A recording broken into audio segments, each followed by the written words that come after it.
Hello students, very good morning. हम लोग chemistry का चैप्टर सॉल्यूशन पढ़ रहे हैं और सॉल्यूशन के अंदर आज एक इम्पॉर्टेंट टॉपिक पढ़ रहे हैं हम लोग, जिसमें सॉल्यूशन का जो परसेंटेज है, कोई चीज उसमें कितनी घुली हुई है, उसको किन किन पैरामीटर्स से अलग अलग हम उसकी कैलकुलेशन कर सकते हैं। उस टॉपिक को हम आज स्टार्ट कर रहे हैं। इसलिए इसमें क्या होगा कि अलग अलग टाइप का रेशियो, जैसे मान लीजिए द्रव्यमान या मास के अकॉर्डिंग कैलकुलेट करना है, या वॉल्यूम के अकॉर्डिंग कैलकुलेट करना है, या परसेंटेज निकालना है, या पीपीबी निकालना है, मोलैरिटी, मोलैलिटी, इस टाइप की जो अलग अलग बेस पे अलग अलग टाइप से हम उनकी कैलकुलेशन कर सकते हैं, इस टाइप का टॉपिक रहेगा।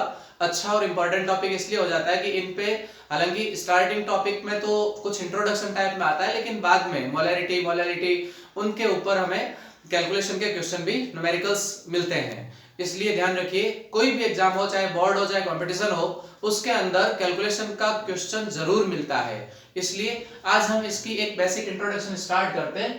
कंसंट्रेशन ऑफ सॉल्यूशन, कि कोई चीज कितनी घुली हुई है, उस विलयन के अंदर जो विलेय घुला हुआ है, सॉल्यूट डिसॉल्व हो रखा है, वो किस किस टाइप से हम कैलकुलेट करते हैं, इसको अलग अलग स्टेप में हम पढ़ेंगे। आज हम इसका जो फर्स्ट पार्ट है वो देखते हैं कि मास परसेंट कैसे निकालते हैं, है ना। मास परसेंट के ब्रैकेट में क्या होगा, इस टाइप से आपको उसकी कंसंट्रेशन दी हुई है। देखो इसमें आपको दिख रहा होगा W/W। W/W में यहाँ पर क्या मानना है आपको, ये ध्यान रखना। मैं आपको दो चीज कंपैरेटिव पढ़ाने के लिए साथ लिखी है मैंने। देखो दूसरा है वॉल्यूम परसेंट। वॉल्यूम परसेंट के अंदर आ जाता है V/V, ठीक है। यहां पर इन दोनों में फर्क क्या है, ये भी अपन एक साथ देखेंगे। तो ध्यान रखिए, पहले हम बात करते हैं मास परसेंट की। ये यहां पर मास को वैसे हम m लेना चाह रहे थे, लेकिन m मोलैरिटी में यूज होगा, इसलिए यहां पर मास को, जो द्रव्यमान को अपन एक नॉर्मल वर्ड में वेट बोलते हैं, भार बोलते हैं, इसलिए यहां पर W/W यूज किया है। अब इसका मास परसेंट में कैसे कैलकुलेट करेंगे, जैसे देखिए इसका फॉर्मूला हो जाता है mass of component in the solution upon total mass of solution into 100। Into 100 तो इसलिए कि वो परसेंट निकाल रहे हैं। तो इसका मतलब क्या हुआ कि जो कंपोनेंट डिसॉल्व हो रखा है उसका मास कितना है, यानी उसका वेट कितना है, और टोटल मास कितना है।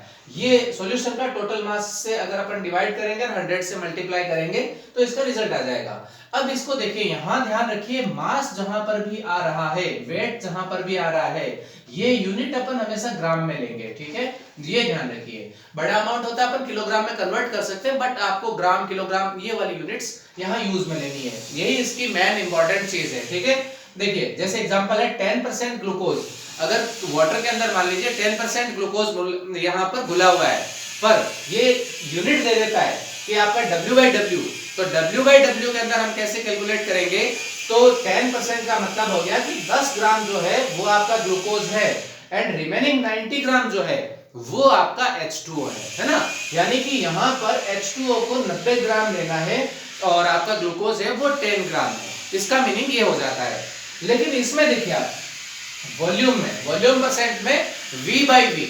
अब V/V का क्या मतलब हो गया कि आपके जो सॉल्यूट है और सॉल्वेंट है, दोनों ही क्या है, लिक्विड है। इसमें क्या थे, दोनों ही आपने देखो, कंपोनेंट को भी आपने ग्राम में लिया, सॉल्यूशन को भी आपने ग्राम में लिया, यानी यहाँ दोनों ही कैसे थे, ग्राम का मतलब अपन एक तरह से देखें तो इस चीज को हम सॉलिड मान सकते हैं, तो सॉलिड मान करके ये किया गया है ना। लेकिन इसके अंदर देखिए वॉल्यूम आ रहा है, तो वो लिक्विड की फॉर्म में अपन इसके अंदर जो यूनिट्स अपन लेंगे वो आप ये लीटर या मिलीलीटर के अंदर लेंगे, ठीक है। तो इसका फॉर्मूला क्या बनेगा, volume of component upon total volume of solution into 100।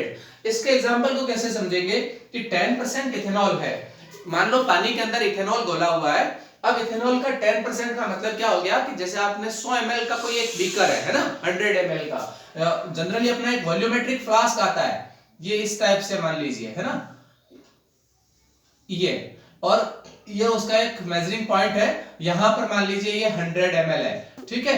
अब इसके अंदर आपने क्या किया, एक छोटी सी टेस्ट ट्यूब से उसको 10 ml इथेनॉल लेकर के उसके अंदर डाल दिया। इथेनॉल तो इतना सा होगा, 10 ml के अंदर थोड़ा सा आएगा, वो डाल दिया, और बाकी इसको 100 ml तक, यहां तक पूरा आप H2O से मैकअप कर दीजिए, यानी इसके अंदर बाकी का पानी मिलाकर के उसको 100 ml तक कंप्लीट कर दीजिए। तो ये जो बनेगा ये सॉल्यूशन हो जाएगा 10% सॉल्यूशन, है ना। तो ये वॉल्यूम के अंदर और ग्राम ग्राम के अंदर यानी वेट वेट के अंदर। ये दोनों का एक बेसिक डिफरेंस है, ध्यान रखिए। इनके अंदर अपन ग्राम या किलोग्राम में लेंगे और इनके अंदर हम लीटर या मिलीलीटर में लेंगे, ठीक है। अब इसके अंदर एक एग्जांपल, एक अच्छा सा एग्जांपल है, आप ये ध्यान रखें। कई बार क्या होता है हमारी एनसीईआरटी की जो बुक्स में जो क्वेश्चंस दिए हुए होते हैं वो बनाई हुई तो थ्योरी की लाइन होती है एक एग्जांपल के फॉर्म में, लेकिन कुछ ऐसे एग्जांपल बहुत इंपॉर्टेंट हो जाते हैं जिनका कहीं स्पेशल यूज होता है। अपनी जो 12th की एनसीईआरटी की बुक है उसके अंदर एक एग्जांपल दिया हुआ है कि 35% वॉल्यूम बाय वॉल्यूम, यानी कि ये ml ले लो या लीटर में ले लो, ये वाला volume ethylene glycol, 35% ethylene glycol जो होता है उसको हम किस में यूज लेते हैं, एक कूलेंट कंपाउंड होता है। कूलेंट कंपाउंड क्या होता है, जनरली आपने देखा होगा ये जो अपनी गाड़ियां व्हीकल्स जो होते हैं उनके अंदर इंजन को ठंडा रखने के लिए एक केमिकल मिलाया जाता है ना। तो ठंडा रखने का जो केमिकल होता है वो अपना इथाइलिन ग्लाइकोल का 35% वॉल्यूम वो उसका सॉल्यूशन होता है ना। It decreases the freezing point of water up to 255.4 kelvin, यानी -17.6 इतना डिग्री सेल्सियस तक ये अपने टेम्परेचर को डाउन कर देता है, यानी 17.6 डिग्री सेल्सियस, यानी लगभग 17.5 डिग्री सेल्सियस टेम्परेचर को डाउन कर देता है। कोई गाड़ी चलती है, इंजन होता है वो गर्म होता है, तो उसकी हीट को कम करने के लिए, इंजन को कूल रखने के लिए आपने कुछ व्हीकल्स के अंदर देखा होगा, जैसे अपने कुछ पुराने ट्रैक्टर्स है, कुछ गाड़ी है, तो उनके अंदर पानी डाला जाता था पहले उसको ठंडा रखने के लिए साथ में, लेकिन पानी भी तो गर्म हो जाता है। तो उसके अंदर जो आजकल ऑटो सिस्टम होता है आपके सारे कार में देख लो, या आजकल तो जो नए अपग्रेडेड ट्रैक्टर भी आ रहे हैं उनमें भी, सब में भी इंजन को ठंडा रखने के लिए केमिकल भरा जाता है, वो होता है इथाइलिन ग्लाइकोल, और उसका भी 35% सॉल्यूशन होता है। ये आप ध्यान रखिए, कई बार ऐसे एग्जांपल के क्वेश्चन भी पूछ लेता है, ठीक है। इस चैनल को आप लोग सब्सक्राइब जरूर करें, शेयर करें, लाइक करें।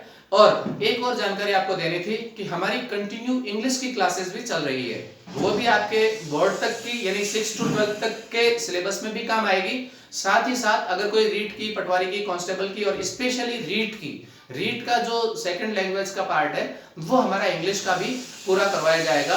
उसमें आप ध्यान रखिए, हमारा एक और चैनल है विलायती भाषा को भी आप लोग सब्सक्राइब कर लें। इस चैनल का लिंक भी आपको डिस्क्रिप्शन में मिल जाएगा। Thank you.